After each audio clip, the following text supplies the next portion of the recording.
Hello प्यारे बच्चों, मैं सुधा स्वागत करती हूँ आपके अपने चैनल तैयारी ऑनलाइन में। आज के इस वीडियो में सॉल्व करने वाले हैं वर्कशीट नंबर 21। ये वर्कशीट क्लास 8 का है। आज का हमारा विषय है हिंदी बस की यात्रा। वर्कशीट है 29 सितंबर 2021 का।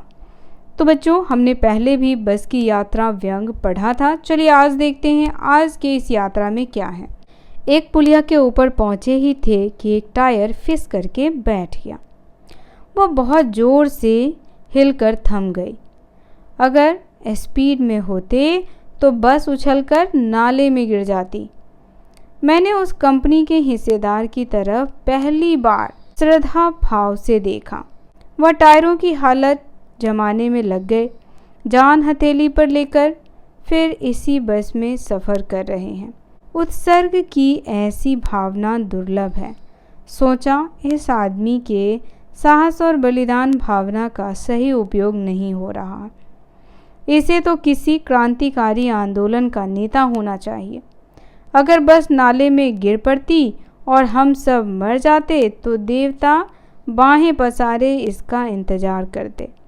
कहते, वह महान आदमी आ रहा है जिसने एक टायर के लिए प्राण दे दिए। मर गया पर टायर नहीं बदला। दूसरा घिसा टायर लगाकर बस फिर चली। अब हमने वक्त पर पन्ना पहुंचने की उम्मीद छोड़ दी। पन्ना कभी भी पहुंचने की उम्मीद छोड़ दी थी। पन्ना क्या, कहीं भी कभी भी पहुंचने की उम्मीद छोड़ दी। लगता था जिंदगी इसी बस में गुजरेगी और इससे सीधे उस लोक को प्रयाण कर जाना है। इस पृथ्वी पर उसकी कोई मंजिल नहीं। हमारी बेताबी तनाव खत्म हो गई। हमें बड़े इत्मीनान से घर की तरफ बैठ गए। चिंता जाती रही, हंसी मजाक चालू हो गया। तो बच्चों, बातें उसी बस की हो रही है। बस की हालत बहुत ही जर्जर थी। पहले से ही बस बेचारा बहुत ही ख़राब था, धीरे धीरे चल रहा था। अब उसकी टायर भी ख़राब हो गई। टायर ख़राब हुई तो लेखक शुक्र मना रहे थे कि बस की स्पीड थोड़ी सी ही थी, नहीं तो बस कहाँ जा गिरती, एक बड़े से नाले में गिरती, और नाले में गिरती तो कोई भी ना बचता। तो यहाँ पर लेखक को याद आता है आंदोलन का, कि उसका जो ड्राइवर था ऐसा लग रहा था जैसे आंदोलन का सबसे बड़ा नेता हो, जो आगे आगे है और बाकी सब पीछे पीछे चल रहे हैं।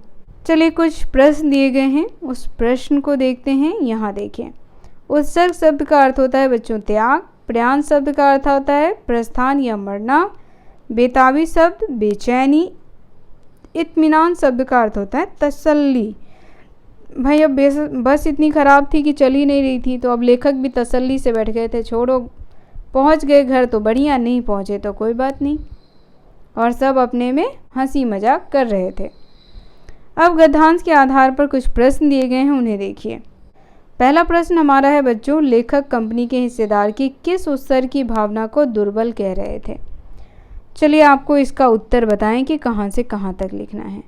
उत्तर सारे गद्यांश में ही हैं बच्चों, हम यहीं से सभी के उत्तर लिख लेंगे। लेखक कहते हैं कि जो बस के हिस्सेदार हैं वह टायरों की हालत जानते हैं, फिर भी जान हथेली पर लेकर के इस बस में सफ़र कर रहे हैं। तो इस वजह से उनके मन में उत्सर्ग की ऐसी दुर्लभ भावना जाग उठी। तो सब कुछ जानते बूझते वह व्यक्ति इस बस को लेकर के चल रहा है। यह बहुत बड़ी बात है। किसके लिए? बस के ड्राइवर और कंडक्टर के लिए, क्योंकि कभी भी उनकी जान जो है वह जा सकती है। दूसरा प्रश्न देखिए, लेखक ने कभी भी कहीं भी पहुंचने की उम्मीद क्यों छोड़ दी, सोचकर बताइए। तो बच्चों, लेखक ने क्यों छोड़ दी थी? क्योंकि बस की हालत बहुत ही ख़राब थी और वह उससे कहीं भी और कभी भी समय पर नहीं पहुंच पा रहे थे। तीसरा प्रश्न है, पूरे पाठ में आपको सबसे अच्छा अंश कौन सा लगा, वह क्यों? तो बच्चों, आपको बताना है कि इसमें सबसे अच्छा अंश आपको कौन सा लगा। मुझे तो सबसे अच्छा अंश ये लगा कि बस की हालत जानते हुए भी लोग क्या थे, बड़े ही इत्मीनान से बैठे हुए थे। किसी को किसी बात की अब चिंता ना रही कि हाँ भैया घर पहुंचना होगा तो पहुंच जाएंगे, और नहीं तो बस में ही रहेंगे, और हंसी मजाक चालू हो गया। तो मुझे ये अच्छी लगी। आपको कौन सी अच्छी लगी? आप उस अंश को लिखें और हमें भी कमेंट में बताएं। चौथा प्रश्न है, यदि आप लेखक के साथ उस बस में यात्रा कर रहे होते तो आपका अनुभव क्या होता? कल्पना कर अपने अनुभव को लिखिए। तो बच्चों, अगर हम उस बस में यात्रा कर रहे होते तो कैसा अनुभव होता? बिल्कुल वैसा ही जैसा कि लेखक का है। हम भी अपनी सारी उम्मीदें छोड़ देते कि घर पहुंचेंगे कि नहीं, और इत्मीनान से उसी बस में बैठे रहते, कोई चिंता नहीं रहती और हंसी मजाक में लिप्त रहते। पांचवा गतिविधि है, क्या आपके साथ कभी ऐसा हुआ है जब आपने किसी डर की चिंता छोड़ दी और आप निश्चिंत हो गए? उस अनुभव को लिखिए। आप उस घटना को याद करने में अपने घर के सदस्यों की सहायता ले सकते हैं। आज का ये वर्कशीट यहीं समाप्त होता है बच्चों। वर्कशीट आपको कैसा लगा कमेंट करके बताना बिल्कुल ना भूलें। वीडियो पसंद आया हो तो लाइक, शेयर और हमारे चैनल को सब्सक्राइब कर लें। मिलते हैं आपसे अगले वर्कशीट में, तब तक के लिए आप सभी का धन्यवाद।